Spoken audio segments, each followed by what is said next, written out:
Hi, I'm Shashank Bhargava, and you're listening to Three Things, the Indian Express news show. In this episode, we talk about the latest findings of the National Family Health Survey about India's fertility rate. We also talk about Tripura getting a new Chief Minister. But first, we talk about Kashmir. Last week on Thursday, a Kashmiri Pandit government employee was killed in central Kashmir by a group of militants. This was the third such attack on the minority community in the valley this year. Since the incident, the region has seen protests take place against the administration and the central government. In this segment, Indian Express's Naveed Iqbal joins us on a call from Kashmir to talk about the incident. So on Thursday, this revenue department official called Rahul Bhatt was working in the Tehsil office in Chadura in Badgam, which is the district adjacent to Srinagar. He was working in the revenue office there, and around mid-afternoon, masked men are supposed to have entered his office and shot him at very close range. In videos we saw later, there was blood on the floor, on his desk, and then these men have fled from this office. Yeah, and we know that this is the third such attack against a Kashmiri Pandit this year. Could you talk about the kind of reaction we have seen to this killing, especially from this community? Yeah, so I spoke to some local Kashmiri Pandit residents who are living and working in Kashmir, and they said that these killings had increased since last October or so, where 2 school teachers were killed near Srinagar. And since then, they say that a sense of fear amongst the community has increased.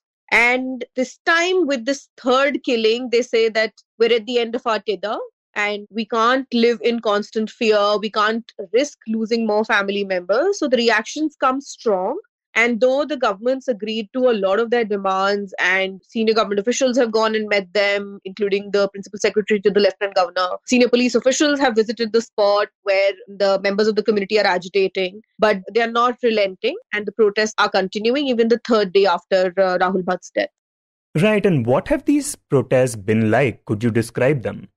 So these are mostly sit-ins. Thursday evening, right after Rahul Bhatt's killing, when the body was brought to the complex where he used to live. Thursday and Friday's protests were on the main road outside the colony. This road leads to Srinagar city and the Srinagar airport. And then today's protests were within the colony gates itself. So these are sit-ins mostly, largely non-disruptive, except for Fridays. So on Friday, members of the community were blocking this main road in Badgam. And this was perhaps one of the rarest flare-ups in terms of protests in the last few years. And as the group tried marching towards Srinagar airport or coming towards the main road that leads to Srinagar, the police said that they had to resort to tear smoke shelling. And a lot of people, who I met, were bearing marks of lathi charge. There weren't too many people protest, but the reaction from the police came in really strong.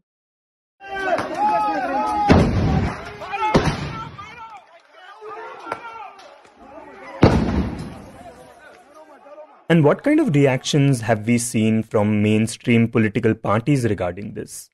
So all political parties, all shades of political opinion in J&K have condemned this killing. At the same time, while Rahul Bhatt was killed, another police constable was killed in South Kashmir. So both these killings came within 24 hours of each other, and all political parties have condemned these targeted killings. Today, the PAGD, which is the mainstream coalition of NC, PDP, CPIM, the main political players in Kashmir, they all met today. And they have sought an appointment with the Lieutenant Governor, seeking to redress some of the concerns of the Kashmiri Pandits, including moving to safer areas or, those seeking transfer should be moved. There are also concerns of where, say, the husband-wife are both government employees. They're employed in different districts. So if, they could be posted together, they'd perhaps feel safer living together and working in the same district. So PAGD hopes to meet the LG and raise all these concerns with him.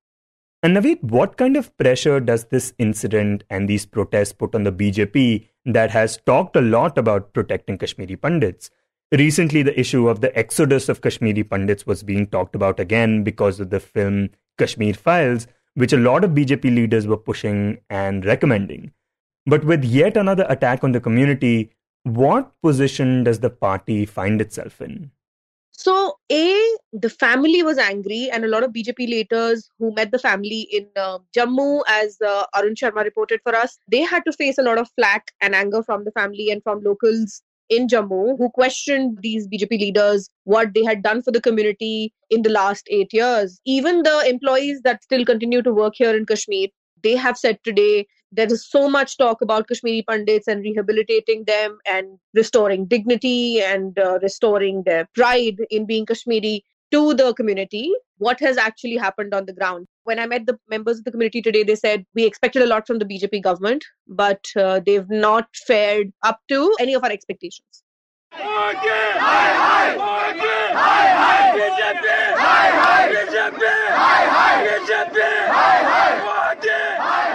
Yeah, and also they must be feeling that here's a party that supports us, talks about our pain and our struggles, but on the ground, things clearly seem to be very different.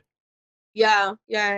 So at the Sheikhpura colony, which is the epicenter of these protests, where Rahul Bhatt also lived, I spoke to members of the community there today, none of whom went to work today. And they said, we are not going to go to work. We're going to keep our children out of school till a safe environment is provided to us and not just words. They also feel like they've been used politically by several governments, and they still think that they're still going to be used for political mileage by this government. And they seem a bit tired of the governments talking a big game and not perhaps changing their everyday lives, their scenarios.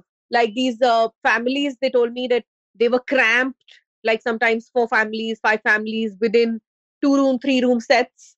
And these were people who were told that they could come back to Kashmir and claim their houses that they left in the 90s and claim their properties and live here. And then they say that we feel quite cheated because we live in these tiny apartments where we are cramped together. Although things have changed in the last 2 years, but the anger is sort of returning.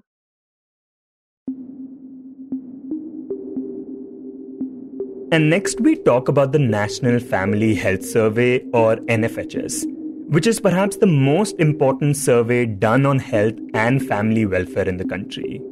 And it is also important to note that based on this survey's data, a lot of national and state level policies are formed. Now, earlier this month, the latest set of the NFHS data was made public, and Indian Express's Esha Roy has been reporting on it. Previously, we had done a segment with her on what the survey tells us about children's diet in India, and you can find a link to it in the episode description. But today, we talk to Esha about what the survey reveals about India's fertility rate. Esha, before we talk about what the survey says, could you explain what fertility rate is? So the way fertility rate is calculated across the world is basically the number of children that a family has. So for instance, if the fertility rate is 2, then most families in that state or in that country have 2 children on an average. If the fertility rate, for instance, is a more complex number like 3.2 or 3.5, this means that most families in that region have 3 to 4 children on an average. Very simply put, that's how fertility is calculated. Now, the data from this survey reveals that India's fertility rate is going down. But one particular thing that has been making news is that the fertility rate among the Muslim population has seen a sharp decline among all religious communities over the past 2 decades. And this data comes at a time when there is a lot of misinformation about this. We often hear from politicians that Muslim population is booming, and this also gets mentioned with a lot of Islamophobic rhetoric. But this clearly doesn't seem to be the case, right? No, not at all. One of the reasons why India's total fertility rate has declined, we're on a very good pathway right now in the country. So NFHS 5 has shown that women want 2 children per family. So the fertility rate has declined from 2.2 in 2015-16 when NFHS 4 has took place to 2 in NFHS 5, which means we are at that stage when the population decline, although gradual, will start. Now, one of the things that has contributed to this is that all religious communities have shown a decline in fertility rate. So the overall decline would not have been possible unless every community showed a decline. But the most interesting thing, like you pointed out, Shashank, is the fact that amongst all the communities, religious communities, the fertility rate amongst the Muslim community has shown this sharpest decline over the past 2 decades. To give you an example, like for instance, in 2015-16, the Muslim community fertility rate was 2.6.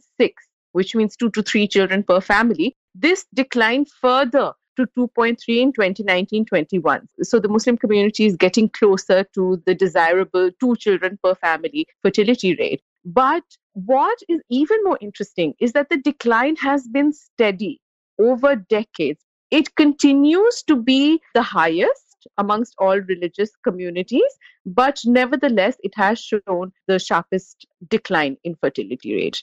And what is the reason for this decline? Not just in the Muslim community, but in other communities as well. Well, for all religious communities, but for the Muslim population in particular, like in the first NFHS, which took place in 1992-93, the Muslim community's fertility rate was 4.4, and that has dropped to 2.3 now. So that's a major drop. And many experts, including Poonam Mutreja of Population Foundation of India, who study fertility in particular, have found that fertility is not a result of religious factors, but is driven by non-religious factors, such as level of literacy, employment, income, access to health services. And the reason why the Muslim community is doing better now than it would have before is because these indicators are improving in the community. They have access to health services they did not have before. They have better employment rates. And it's been so good that the percentage of Muslim women who have no schooling reduced from 32% in NFHS 4 to 21.9% in NFHS 5. That means more Muslim women are getting educated. And fertility really is a function of education amongst the other indicators. And the NFHS has shown that when a woman finishes class 12, she has a lower fertility rate than if she has no schooling whatsoever, right? So the higher the education, there's similar trends in economic development as you go up the wealth ladder, irrespective of community. A woman who is wealthier and is urban has a lower fertility rate and less children than a woman who is rural and has less income. So these are a couple of indicators which have influenced the fertility rate. The Muslim community also has developed a middle class over the last couple of decades. Before the 1990s, the wealth gap between the upper class Muslims and the lower class Muslims was huge. But now there is a substantial Muslim middle class that is believed to have contributed to this. And is this also because there has been a change of mindset in the community in terms of how many children a family should have? Not just that, but a higher percentage of Muslim men have shown a better attitude towards family planning. This means that 32% of Muslim men, according to NFHS 5, feel that contraception is a woman's business. They want nothing to do with it. So that is the woman's decision. The use of contraception has also increased amongst Muslims. So the use of contraceptive pills in NFHS 5 is actually highest amongst all the religious community. It's highest amongst the Muslims, while condoms is the third highest amongst Muslims after Sikhs and Jains. And we have been talking about concerns when the fertility rate is high. But are there instances in India where the fertility rate being low is also a problem? Well, interestingly, one problem that the Minority Affairs Ministry deals with the extremely low marriage rate and low fertility rate in the Parsi community. Members of this already small Parsi community, first of all, either do not want to get married or they are getting married very late, above the age of 35 and 40, when fertility in any case in a woman drops. And that's because women and men in the Parsi community, but especially women, are highly educated. They're mostly employed. They have well-established careers. So many members of this particular religious community are simply opting out of traditional systems of marriage and family. Yeah, and then the concern is that the community will just keep getting smaller and smaller. Yes.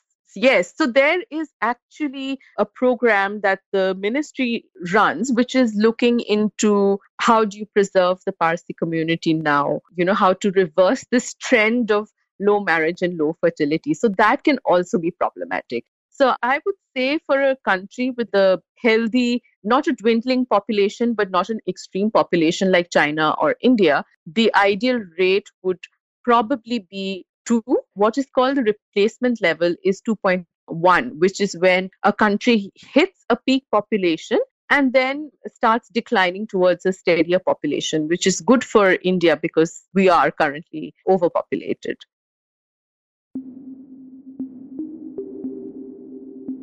And in the end, we talk about Tripura.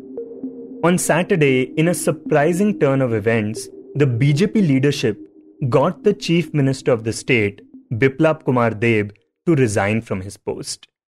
And hours after that, made Manik Saha, who is also a Rajya Sabha member, take his position instead. In this segment, we are joined by Indian Express's Debraj Deb, who reports on Tripura to talk about what led to this change.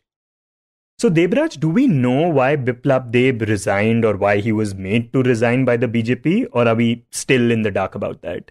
No, Shashank, we are not very clear about why the resignation came about. Biplab Kumar Deb himself explained that it was an instruction of the party and that the party wants him in organizational posts. The BJP central leaders who visited Tripura to make this happen were explaining in a similar tone that the 2023 assembly elections are coming up ahead and the party wants to reorganize its own organizational structure and it wants Biplab Deb there. Now, this doesn't really make sense because BJP has been constantly claiming that its organization is stronger than before. It has recently brought about many changes in the organizational leadership of the frontal organizations, the party itself. And if we were to believe what BJP has got to say, bringing Biplab Deb back in the organization would certainly mean that the current leadership are not doing a really good job. Okay, so in 2018, when Biplab Deb became the chief minister, that was actually the first time that BJP came to power in the state. And now this change is taking place when assembly elections are supposed to take place early next year.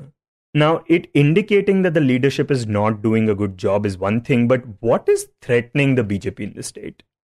Now, this could be one of the explanations that could really matter, that the recent rise of this tribal regional party in Tripura called the Tripura Motha, which is now in power in the Tripura Tribal Council and is headed by the head of the royal family, Pradyut Kishore Manika Debarma. This Tripura Motha could be one of the reasons why Biplab's return is sought in the party organization, because frankly, 1 year after Tripura Motha was floated in January last year, the tribal base of BJP has not completely, at least largely shifted to this regional party, which is now raising the demand of a separate statehood for tribals, along with Tripuri tribals living in other northeastern states like Assam, Mizoram, etc. Now, how much practical that demand of Greater Tripuland is not yet very clear, because it also seeks to include certain Tripuri tribals living in certain parts of Bangladesh, which certainly is a larger issue than is at hand here. But as far as the public support is concerned, the Tripura Motha party has a large number of tribals rallying behind it, and almost all the tribal parties that were existing in Tripura, except BJP's own tribal ally, IPFT, have now either joined or merged with this Pradyut Kishore-led Tripura Motha party. And despite several changes that the BJP has made in the recent months to somehow revive and ramp up its tribal vote base, it really hasn't worked much well in favor of BJP. And I think that is one of the reasons that Biplab Deb is sought back in the party. This is one of the reasons that sources in the BJP in Tripura say. But other than that, there have been a couple of allegations against Biplab Deb as well. When he was a chief minister, there were slogans of Biplab Hatao, Tripura Bachao. And these critiques of Biplab mainly were centered upon the alleged denial to listen to his colleagues in the cabinet and his alleged way of working, his pattern of working, single-handedly taking decisions unilaterally. So these things might be some of the reasons that BJP might have considered to bring about a change like this. But certainly the way it was done, there was almost no news with the state BJP leadership. There was no news with almost any of the ministers in the state government. It was very, very sudden and very, very unexpected. Yeah, and just after this happened, there seemed to be a lot of drama that took place within the party. Could you talk about that? So there were protests after yesterday's incident where Biplab Deb resigned and Dr. Manik Saha was declared the CM designate. There were certain protests by ministers of the state government like the cooperative minister Ram Prasad Pal, who went on, literally jumping around and saying that I won't leave, I want to die and I don't want to do this party. I don't want to be involved in BJP.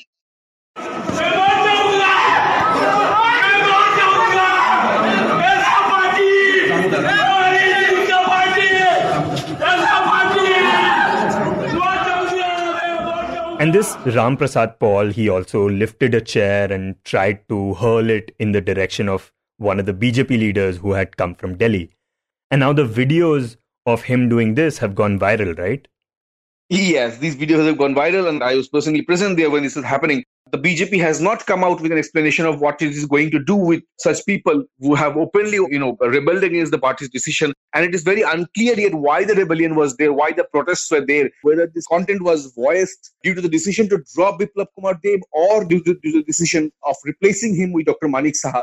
These things are not very clear yet, and perhaps time will tell. But certainly there is some discontent in some sections of the state BJP leadership, and how BJP deals with the whole issue and how it sets its house in order is perhaps wait for the next few days to see how the leadership handles this crisis. Also, earlier you mentioned that people within his party, his own colleagues, had a problem with him. But he also faced a lot of criticism from the opposition, right? Could you talk about the kind of concerns they raised? See, the main critiques of Biplab Deb, both from the opposition political parties and media rights activists and many other, rights activist bodies, were basically that law and order situation under Biplab Deb's watch could have been better. And the opposition CPIM has alleged that there were at least 24 of the party workers who were murdered in the Biplab Deb regime. The Congress party alleged that at least 100 of their supporters and the leaders were either murdered or were physically assaulted. And these were directly or indirectly somehow with the support of the party machinery. And the media rights activists have alleged all this time that there was a huge media rights violations under his watch. Biplab Deb himself had told during the COVID period when his government was struggling to somehow manage the whole pandemic situation on the first year of when the pandemic hit in 2020. And Biplab Deb had told somewhere in South Tripura, in Sabroom, he told somewhere that he would not forgive the media for misleading people of Tripura. And soon after his comments landed, there were a series of attacks on some journalists in different parts of the state, especially local correspondents in the districts and subdivisions of Tripura. And Assembly of Journalists, which is a local media rights body, it's claiming that at least 39 journalists were assaulted in the last 1.5 years or so. And since Biplab Deb's comments landed, that is. And this organization claims that none of the people who were accused in these incidents were brought to justice. They were not arrested. So, there were some criticisms of Biplab Deb struggling to get a hold of its government's law and order situation, especially because he was in charge of the home portfolio as well. You were listening to Three Things by the Indian Express. Today's show was written and produced by me, Shashank Bhargava, and was edited and mixed by Suresh Pawar. If you like the show, then do subscribe to us wherever you get your podcasts. You can also recommend the show to someone you think will like it, share it with a friend or someone in your family. It's the best way for people to get to know about us. You can tweet us at Express Podcasts and write to us at podcasts@indianexpress.com.